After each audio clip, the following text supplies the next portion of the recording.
and it is my distinct pleasure and honor as your mentor to welcome your new Broward County Bar Association President, A.J. Horowitz.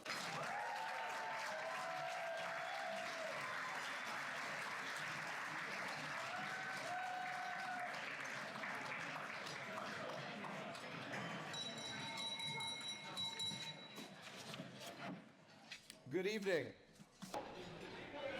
All right, thank you, Judge Fonestock, and thank you all for your trust and your confidence in electing me as president. I am honored to celebrate with each of you here tonight with 450 people. This is one of the largest legal community gatherings in the county each year, and we appreciate you for being a part of it. I love you too. Whoever that was, I know I love him. For those of you I haven't met yet, I was born and raised right here in Broward County. My father is a retired periodontist and archaeologist, he's right over there. And my mother is a retired child psychologist, she's right over there. Think about it. Periodontist, okay? Psychologist. Every night, dinner was a battle between mental health and dental health. Don't worry, Dad, I did confirm that dessert will in fact be accompanied with mint dental floss, so we're good. One of my sisters is an attorney, the other is an Egyptologist. So if you haven't gathered, I am the least impressive person in my family. That would be correct. My entire life is rooted in Broward County, except for a stint in Gainesville at the University of Florida. Go Gators for undergrad and law school, where I met my beautiful wife, Natalie, who's right over there. Looking around the room, I see friends from different chapters of my Broward life. My first legal experience was at about 10 years old at a school field trip to Judge Diaz's courtroom.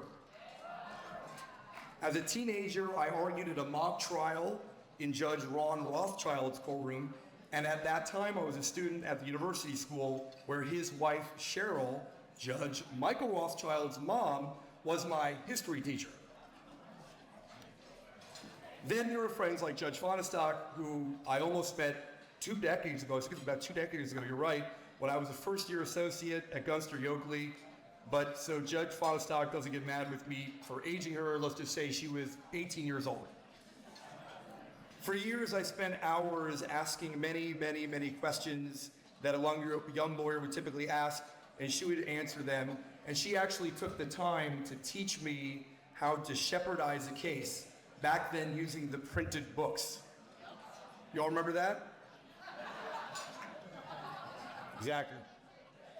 Some of you I met 5 years ago when I started my own firm focused on business litigation and business transactions. Over the years, I watched Broward County grow and change.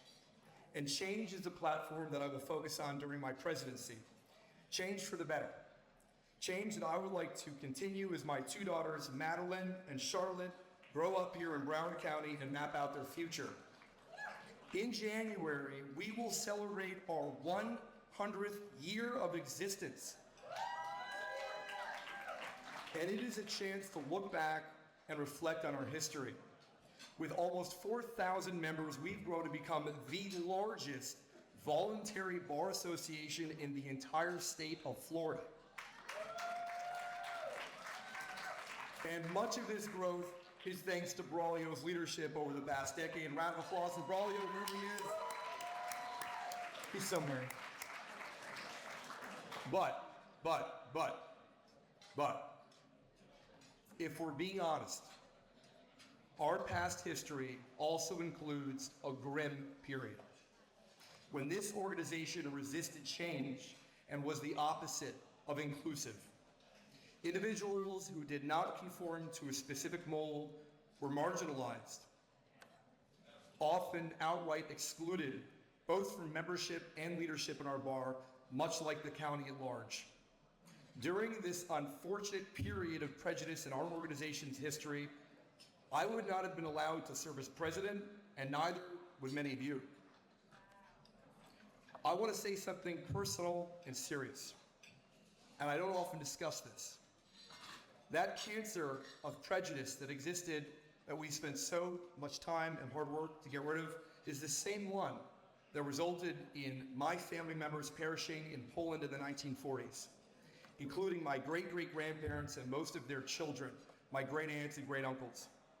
In fact, there's actually one reason why I'm here today, and it's because my great-grandmother, Fanny, escaped Poland and came to America.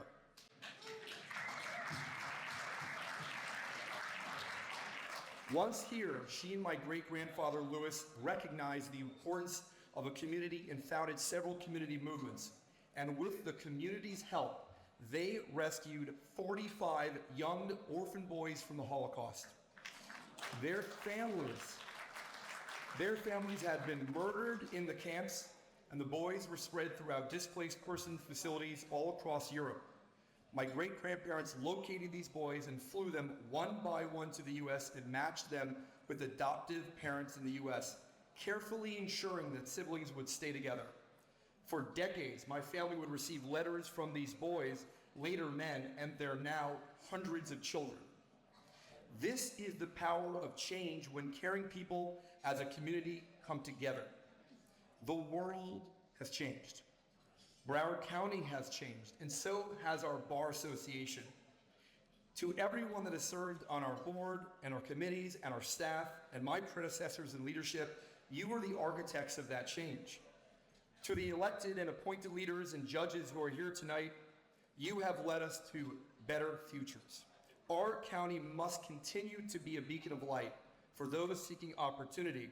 As leaders, you make that possible. Now, while we've made substantial progress, our society is not free of prejudice, discrimination, and intolerance today. But fortunately, many of you in this room are the first and sometimes the last line of defense, ensuring that we do not travel backwards. I know firsthand the dedication and hard work that you all put into this cause.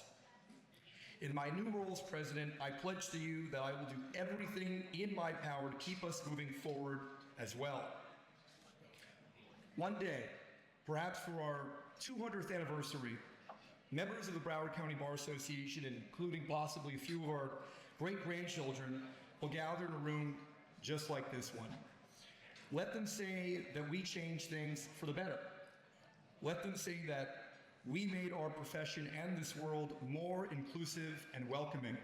And then let them say that we each did our part in that history. Thank you.